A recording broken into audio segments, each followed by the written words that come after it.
Bismillahirrahmanirrahim. Assalamualaikum warahmatullahi wabarakatuh.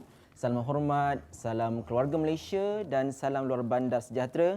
Tuan-tuan dan puan sekalian, kita bertemu lagi dalam slot wawancara eksklusif bersama dengan tokoh-tokoh yang pernah mewarnai pembangunan Lembaga Kemajuan Johor Tenggara, dan bagi pihak pengurusan Lembaga Kemajuan Johor Tenggara, kita merakamkan setinggi-tinggi ucapan terima kasih kepada Yang Berbahagia Tuan Haji Zainul bin Adani, Pegawai Daerah Kulai yang pernah berkhidmat di Kejora, dan saya anggap ini Tuan Haji sebagai sirih pelaka gagang, dan ianya mungkin mengimbau kenangan-kenangan yang pernah Tuan Haji alami ketika berada di sini Tuan Haji.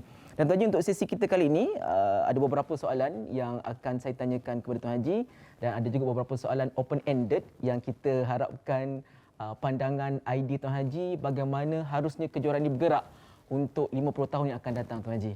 So kita pergi kepada soalan yang pertama Tuan Haji berkenaan dengan perkongsian yang boleh Haji kongsikan kepada kami. Bilakah dan berapa lamakah Tuan Haji berkhidmat di Kejora sebagai pegawai tadbir, dan mohon nyatakan tarikh tersebut Tuan Haji. Silakan Tuan Haji. Alhamdulillah. Pertamanya saya ingin mengucapkan setinggi-tinggi terima kasih dan penghargaan kepada pengurusan Lembaga Kemajuan Johor Tenggara, Kejora, yang telah sudi memberi peluang kepada saya lah untuk sekali lagi saya bak kata pepatah sirih pulang ke gagang dan juga barisan pengurusi dan ahli lembaga pengarah yang mentadbir Kejora lah selama ini. Sebenarnya saya telah pun memulakan kerjaya saya lah yang pertama sekali berkhidmat dengan pihak kerajaan ataupun badan berkanun di Kejora ini. Sebagaimana yang Tuan Haji ceritakan tadi, Kejora merupakan tempat pertama Haji memulakan karier sebagai penjawat awam, dan sebelum tu mungkin Tuan Haji daripada universiti Tuan Haji kan? Tuan Haji ambil bidang ekonomi ke Betul. Sarjana Muda Ekonomi Kepujian daripada universiti mana Tuan Haji? Saya dulu belajar di Universiti Putra, sekarang Putra lah. Dulu Universiti Pertanian Malaysia. Pertanian Malaysia. Dan kebetulan sebenarnya latar belakang saya ni sedikit lah. Ada sedikit berkaitan dengan pertanian. Diploma, saya mengikuti diploma pengajian diploma sains pertanian. Kemudian sambung kepada ijazah sarjana muda ekonomi sumber lah. Begitu. Okey Tuan Haji. So apa expectation Haji sebenarnya, ataupun Haji punya sasaran ataupun pandangan sebelum memulakan kerjaya di Kejora dengan berlatar belakangkan pertanian kan? Dan betul. Apa bidang-bidang pengalaman yang Haji telah alami sepanjang 5 tahun perkhidmatan Haji di Kejora? Silakan Tuan Haji. Saya melihat begini, pada tahun 70-an 80-an negara kita telah mula untuk mengorak langkah bagi pembangunan sektor pertanian sebenarnya. Dari segi yang asal dululah. Dan saya melihat bahawa pada masa itu era 70-an 80-an banyak agensi ataupun badan berkanun ditubuhkan bagi tujuan untuk pembangunan tanah-tanah pertanian seperti Felda, Felkra dan sebagainya lah. Dan pada era itu juga Lembaga Kemajuan Johor Tenggara ini ditubuhkan. Kalau tak silap saya lah, tahun 1972. Betul Tuan Haji. 72. Jadi dengan berlatar belakangkan pendidikan dari segi pertanian, saya merasakanlah saya boleh menyertai badan berkanun ini untuk sama-sama kita membuat sesuatu lah, menyumbangkan sesuatu kepada pembangunan khususnya di sektor pertanian. Bahkan Kejora ini dia bukan sahaja sektor pertanian. Dari segi pembangunan kawasan penempatan, infrastruktur dan juga perladangan. Itulah yang saya lihat bahawa Kejora ini sesuailah dengan apa yang jiwa saya dan juga latar belakang dari segi pendidikan. Itu. Sebelum tu Tuan Haji, macam mana Haji mengenali Kejora? Adakah Haji daripada kawasan sini ataupun luar daripada daerah Kota Tinggi? kalau kita belajar di bidang pertanian, ada beberapa maklumat yang kita dapat lah sebenarnya. Dari segi agensi-agensi ataupun badan berkanun yang dari segi pembangunan perladangan dan juga pembangunan sosial dan institusi lah. Dan memang kita tahulah dari segi, oleh kerana pendidikan saya itu berkaitan dengan pertanian. Jadi macam agensi Felda, Felkra, Kejora, Lembaga Kemajuan Wilayah lain-lain tu memang ada dalam silibus kita lah. Jadi dari segi pengetahuan tu memang dah ada serba sedikit agensi-agensi yang terlibat khususnya dalam bidang pertanian. Untuk makluman lah pendengar, tuan-tuan dan puan-puan, ada satu ketika dulu pada tahun, kata silap saya, 1997, kerajaan telah pun membuat keputusan untuk dalam istilah membubarkan semua lembaga kemajuan wilayah lah, yang terletak di negeri-negeri, termasuklah lembaga kemajuan Johor Tenggara. Jadi pada masa itu pihak pengurusan memberi peluang yang seluas-luasnya kepada pegawai dan anggota supaya maknanya bila dibubarkan tak ada pilihan, hanya ada satu je pilihan, ditamatkan perkhidmatan ataupun atas kepentingan kerajaan. Di bawah Akta Pencen tu, di bawah Seksyen 10(5)B, tak silap saya.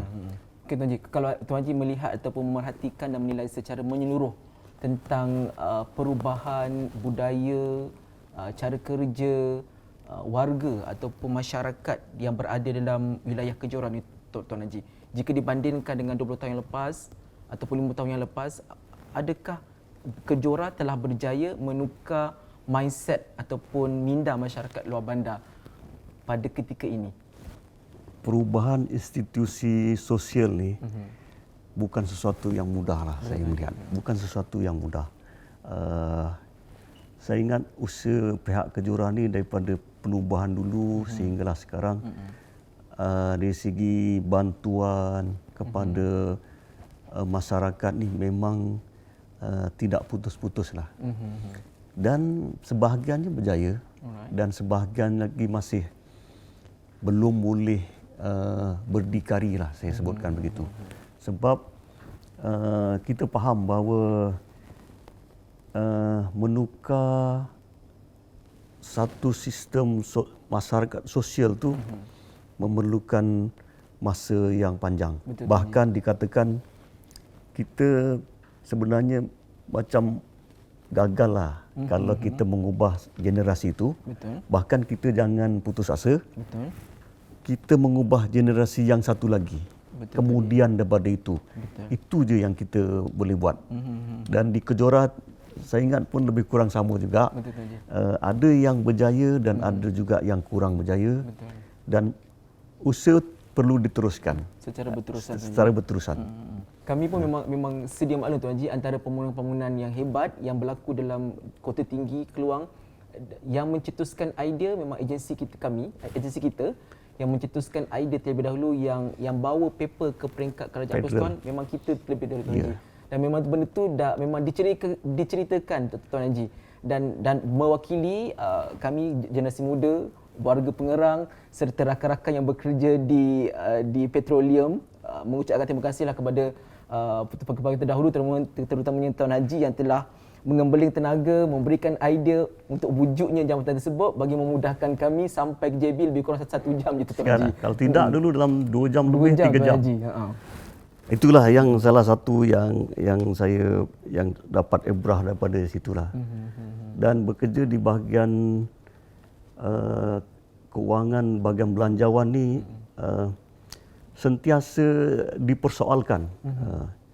Nombor satu, kalau kita mohon bajet, yang akan menjawab itu adalah bahagian keuangan. Jadi agensi pusat ni, untuk maklumanlah, EPU, ICU dan juga kementerian yang akan menyoal siasat kita ni, dia akan soal siasat bahagian keuangan. Kenapa you mohon ini, kenapa you mohon ni, kenapa Dan itulah pegawai belanjawan inilah yang akan selalunya akan menjadi wakil pengurusan untuk menjawab dari segi pemeriksaan belanjawan. Dan ini bukan mudah. Kalau kita dah sampai Kuala Lumpur, berjumpa dengan agensi pusat ni, memang dari segi soalan-soalan dia bukan tak semudah yang macam biasalah. Ini kalau mungkin sekarang ni ada pegawai kita ni yang daripada bahagian kewangan, belanjawan, dia fahamlah dari segi urusan-urusan. Okey Tuan Haji, sebelum kita mengakhiri sesi slot kita pada pagi ini, saya mau nakkan kata-kata semangat ataupun kata-kata akhir daripada Tuan Haji untuk menjadi pegangan warga Kejorah untuk meneruskan perjuangan pembangunan luar bandar. Silakan Tuan Haji. Semenjak daripada dulu sehinggalah sekarang, dan saya berharap pada masa akan datang, fungsi dari segi pembangunan wilayah yang ada di Kejorah ini hendaklah diteruskan. Jangan maknanya terberhenti setakat yang ada. Bahkan Kejorah dia akan bersama-sama dengan agensi syarikat swasta, badan berkanun yang ada dalam wilayahnya, bagi sama-sama melonjakkan lagi penglibatan membangunkan kawasan ini. Okey Tuan Haji. InsyaAllah. Dari pelbagai sudut. Kalau dah wujud di Pengerang ni oil and gas dia punya tu, dan juga beberapa jeti pelancongan, bersama-samalah dengan pemain-pemain ni supaya kawasan ini akan lebih membangun lagi. Dan salah satu kawasan yang sangat-sangat berpotensi adalah sebenarnya di kawasan Johor Tenggara ni, dari segi pembangunan. Okey Tuan Haji. Terima kasih Tuan Haji, Tuan Haji Zainur bin Adani. Tuan-tuan dan puan-puan sekalian, berakhir sudah program slot wawancara eksklusif kita siri yang ketiga bersama yang berbahagia Tuan Haji Zainur bin Adani, pegawai daerah Kulai, dan kita mengharapkan segala perkongsian yang telah diberikan oleh yang berbahagia Tuan Haji dapat kita gunakan sebaik mungkin untuk kita meneruskan agenda perjuangan kita bagi 50 tahun yang akan datang. Mewakili pihak pengurusan Kejorah, sekali lagi kami merakamkan setinggi-tinggi ucapan terima kasih kepada Tuan Haji Zainur bin Adani di atas kesudian untuk memenuhi undangan dan bersama-sama dalam slot wawancara eksklusif untuk siri kali ini. Sekian, aku qouli hadza wa astaghfirullahalazim li wa lakum. Assalamualaikum warahmatullahi wabarakatuh. Salam hormat.